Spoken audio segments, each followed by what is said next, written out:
எல்லாம் குடும்ப உறவுகளை பேசுற நேரம் சில பேருக்கு வர கேள்வி என்ன தெரியுமா? ஹசரத்து, நாங்க மதிக்கிறோம் தான், அவங்க மதிக்கிறாங்க இல்லையே. நாங்க அவங்களோட வீட்டுக்கு போறோம் பாருங்க, அவங்க எங்கட வீட்டுக்கு வராங்க இல்லையே. நாங்க அவங்களோட நல்லா தான் நடக்கிறோம், அவங்க எங்களை கணக்கெடுக்கிறாங்க இல்லையே. இப்படிப்பட்ட மனிதர்களோட நாங்க சேர்ந்து நடக்கணுமா அப்படின்னு ஒரு கேள்வி வருதா?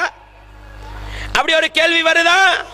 இப்படி ஒரு கேள்வி வந்தால் உங்களுக்குரிய பதிலை 1400 வருடங்களுக்கு முன்னால் ரசூலுல்லாஹ் ஸல்லல்லாஹு அலைஹி வஸல்லம் அவர்கள் இப்படி சொல்லிவிட்டு போனார்கள்.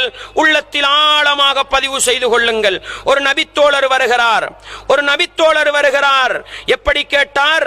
அல்லாஹ்வின் தூதரே, முஸ்லிம்ல வரக்கூடிய ஹதீஸ், யா ரசூலல்லாஹ் இன்னலி கராபத்தன், அல்லாஹ்வின் தூதரே, எனக்கும் சில இரத்த உறவுகள், சொந்த பந்தங்கள், நெருக்கமான உறவுகள் இருக்கின்றன. அசிலுஹும் வயக்தஊனி, நான் அவர்களை சேர்ந்து நடக்கிறேன், அவர்கள் என்னை வெட்டி நடக்கிறார்கள் நபியே. வஉஹ்சினு இலைஹிம் வயுஸீஊன இலைய, நான் அவர்களுக்கு நல்லதா செய்கிறேன், அவர்கள் எனக்கு கெட்டதையே செய்து கொண்டிருக்கிறார்கள்.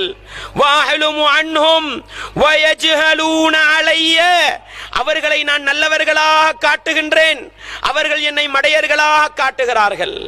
எங்க எல்லாருக்கும் வர கேள்வி, இஸ்லாமிய மார்க்கம் இருக்குது சகோதரர்களே, அற்புதமான மார்க்கம், அற்புதமான மார்க்கம்.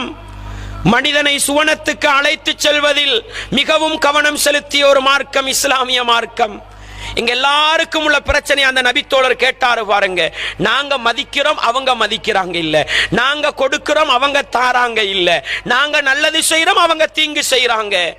இந்த குடும்பத்தோடையும் சேர்ந்து நடக்கணுமா இப்படின்னு ஒரு கேள்வி கேட்டான். ரசூலுல்லாஹ் பதில் சொன்னாங்க, ல இன் குன்த கமா குல்த, நீ சொல்வது போன்று நடப்பதாக இருந்தால். என்ன சொன்னார் அவரு? அவர்கள் துண்டிக்க துண்டிக்க நான் சேர்ந்து நடக்கிறேன், அவர்கள் எனக்கு அநியாயம் செய்ய செய்ய நான் நல்லது செய்கிறேன், அவர்கள் என்னை மடையனா காட்ட காட்ட அவர்களை நான் புத்திசாலிகளாக காட்டுகிறேன். உன்னை எதிர்க்கின்ற குடும்ப உறவோடு நீ நல்ல முறையில் நடக்கிறாயா? உனக்கு அநியாயம் செய்கிற குடும்பத்தோடு நல்ல முறையில் நடக்கிறாயா? அப்படி இருந்தால் நீ விளங்கிக்கொள், ஃபகஅன்னமா துஸிஃபுஹுமுல் மல்ல, நீ இப்படியே நடந்து கொண்டு போ. அது என்ன செய்யும் தெரியுமா? அவர்களுக்கு சாம்பலை தின்ன செய்யும்ண்டாங்க. சாம்பல் இருக்குத்தானே, சுடு சாம்பல். இந்த சுடு சாம்பலை ஒரு மனிதன் கண் பார்வைக்கு மேலால பூ பூத்து இருக்கும்.